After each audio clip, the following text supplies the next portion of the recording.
All right, we are back, and we always like to bring Price Bourgeois on because it's that time of the year, and he does such a good job of letting people know what you have to know in the realm of Medicare. And Price, good to see you again. How are you? Great to be here, brother. Great to be here. All right. So besides fishing, have you been fishing? You busy right now, huh? I did sneak out. Did you? Look, a lot of things happen in October. Hunting season starts. Yeah. The trout start moving into Catfish Lake, Lake the Cad. Yeah. And of course, Medicare annual enrollment period. You and your heaven period. I wouldn't say heaven, but we're getting through it, baby. All right. So let's do this. Of course, you got the annual enrollment, and I guess you're getting a lot of questions about what do we need to do? What do you need to do? So different people need to do different things. So first, if you're on a original Medicare with a supplement, and you would have a separate drug plan, you need to review your drug plan. It does not matter if it's been the greatest drug plan since you've been on Medicare. You need to review it. A couple of the big changes that happened over the last few years was with the Inflation Reduction Act. It changed these drug plans. Even drug plans that might not have had a premium, all of a sudden, you had great coverage last year, but next year, while those plans, most of them do have a premium now, but the coverage changed. So even though it might be a cheaper premium, if you're paying $50 for lisinopril that should be $3, that's a big deal, you know.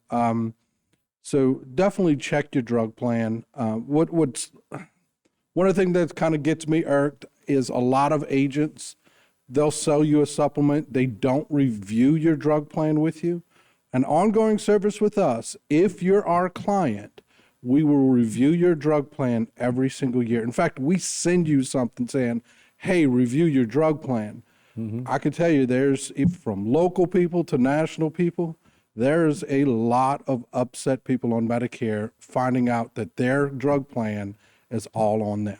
And that's so important, especially when you're telling people about what they need to do. That should be part of your arsenal, right?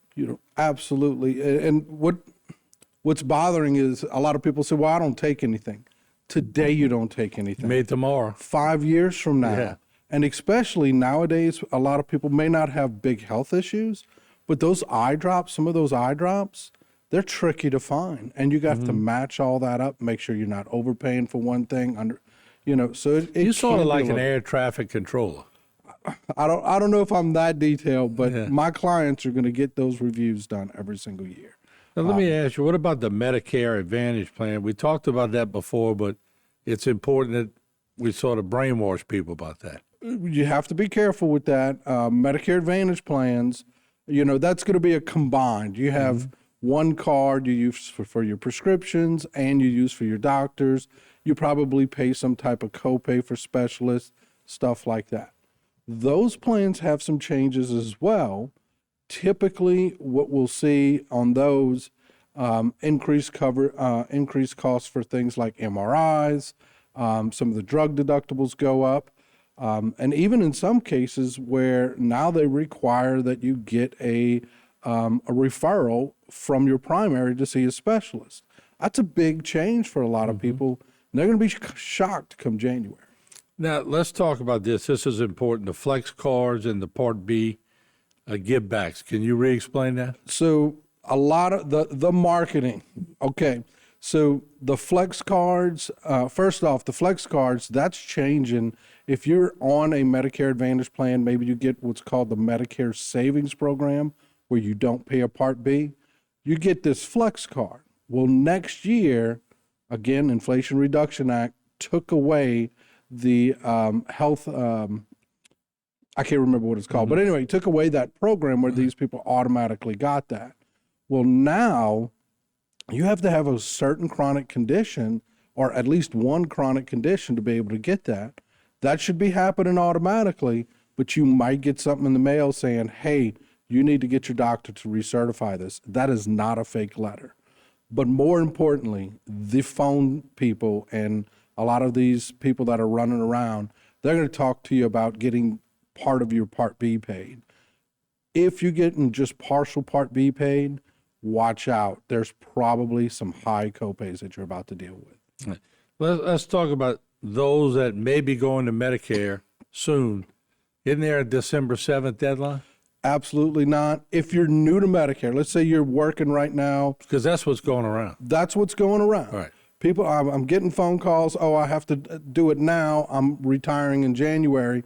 You don't have to get your plan going, but you do need to start getting the Medicare application going.